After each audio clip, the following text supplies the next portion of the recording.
اور یہ پڑھنا ایک بہت بڑی دلی طور پر ایک احساس کو پیدا کرتا ہے. یقیناً الا بذکر اللہ تطمئن القلوب، یقیناً اللہ کی یاد میں دلوں کو اطمینان ملتا ہے. یہ تلبیہ پڑھنے میں ایک دل کو ایک ایسا سکون ملتا ہے، اور وہ ایک ایسی چیز ہے جس کے اندر آدمی کو اپنے آپ کو اس چیز سے محروم نہیں کرنا چاہیے. تلبیہ کے تعلق سے رول یہ ہے کہ کتنا زیادہ پڑھ سکتے ہو پڑھو، زیادہ سے زیادہ بار بار پڑھو. اور اللہ کے رسول صلی اللہ علیہ وسلم نے کہا اتانی جبریل، جبریل میرے پاس آئے، فامرنی، اور مجھے حکم دیا، ان امر اصحابی او ممایہ، کہ میں اپنے ساتھ والے صحابہ کو کہوں، ان یرفعوا اصواتهم بالتلبیہ، کہ وہ تلبیہ کے ساتھ اپنی آواز کو بلند کریں. آواز بلند کرنا، زور آواز میں پڑھنا، یہ سنت ہے. تو تلبیہ کے اندر زیادہ سے زیادہ پڑھنا لبیک اللہم لبیک، لبیک لا شریک لک لبیک، ان الحمد والنعمت لک والملک لا شریک لک. زیادہ سے زیادہ پڑھنا. اللہ کے رسول محمد صلی اللہ علیہ وسلم نے کہا افضل الحج، سب سے بیسٹ حج ہے الحج والسج، وہ جس کے اندر تلبیہ میں آواز بلند کی گئی ہو اور جس کے اندر قربانی کا خون بہایا گیا ہو. تو یہ بہترین ہے. نبی صلی اللہ علیہ وسلم نے کہا انہ من شعائر الحج، یہ حج کی نشانیوں میں سے ہے. پہلی دونوں حدیثیں ترمذی میں ہے اور تیسری حدیث ابن ماجہ میں ہے.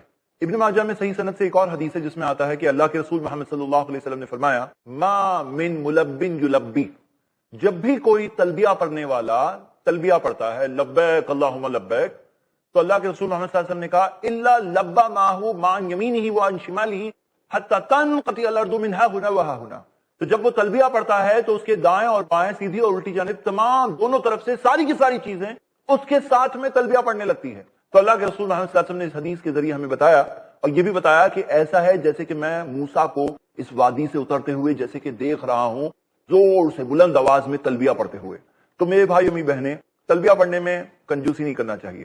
بہت سارے لوگ اس میں بہت کنجوسی کرتے ہیں، تھوڑا سا پڑھتے ہیں، 2-3 بار ہلکی سی آواز میں پرائیویٹلی پڑھتے ہیں. حالانکہ تلبیہ کی سنت یہ ہے کہ تھوڑا بلند آواز میں پڑھنا چاہیے.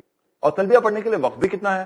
آپ یہاں سے جو پڑھنا شروع کر رہے ہیں ایروپلین سے، آپ جدہ ایئرپورٹ یا جو بھی ایئرپورٹ پہ آپ رہیں گے، جہاں کہیں سے آپ آ رہے ہیں، تو وہاں ایئرپورٹ پہ آپ پڑھیں گے انشاءاللہ. ایئرپورٹ کے علاوہ جب بس مکہ جا رہی ہے تو مکہ پڑھیں گے، پھر وہاں پہنچنے تک. تو یعنی کوئی بہت زیادہ خاص لمبا وقت تلبیہ پڑھنے کے لیے نہیں ملنے والا ہے. تو میں آپ سب کو بھاروں گا کہ زیادہ سے زیادہ تلبیہ پڑھیں.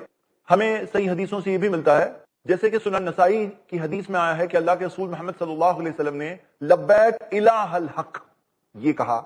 یا جیسے مثال کے طور پہ ارواء الغلیل میں صحیح حدیث ہے کہ اللہ کے رسول محمد صلی اللہ علیہ وسلم نے کہا لبیک ذل معارج، لبیک ذل فوادل. مطلب یہ کہنا ثابت ہے، اگر آپ کو یاد ہے اور کہہ سکتے ہیں تو یہ بھی ساتھ میں کہنا ہمیں ملتا ہے. لبیک ذل معارج، کہ جو آسمانوں میں چڑھنے کی جو راستے ہیں، معارج، کہ اے معارج کے رب، اے اللہ میں یہاں حاضر ہوں. لبیک ذل فوادل، فضیلت کا جو رب ہے، اے فضیلت کے رب میں یہاں حاضر ہوں. تو ہم دیکھتے ہیں کہ یہ بھی ثابت ہے. لبیک الہ الحق، سنن ابو داؤد کی صحیح حدیث میں لبیک وسعدیک وخیر بیدیک والرغباء الیک والعمل. تو ہمیں ملتا ہے کہ اللہ کے رسول محمد صلی اللہ علیہ وسلم نے یہ بھی سکھایا کہ لبیک وسعدیک، لبیک اور ساری سعادت تیری ہاتھ میں ہے، وخیر بیدیک، خیر بھی سب تیرے ہی ہاتھ میں ہے، والرغباء الیک، ساری رغبت تیری ہی طرف ہونی چاہیے، والعمل، سارا عمل تیرے لیے ہونا چاہیے. تو یہ بھی کہنا ثابت ہے. اس کے علاوہ کئی ساری دعائیں لوگ پڑھتے ہیں ساتھ میں، لیکن جن کی دلیل ہمیں نہیں ملتی. جیسے کہ میں آپ کو بتا رہا تھا یہ ابو داؤد کی حدیث ہے صحیح سند سے، اس کی دلیل آپ دیکھ سکتے ہیں. لیکن اگر ثابت شدہ طور پر کوئی چیز ملتی ہے تو آپ وہ پڑھیں تو کوئی حرج نہیں ہے. اس کے علاوہ ہم دیکھتے ہیں کہ عبداللہ ابن مسعود رضی اللہ عنہ سے حدیث ملتی ہے کہ نبی صلی اللہ علیہ وسلم ساتھ میں کبھی کبھار لا الہ الا اللہ بھی پڑھتے تھے. تو لا الہ الا اللہ ساتھ میں پڑھ سکتے ہیں، اور یہ فضیلت ہے تلبیہ کی.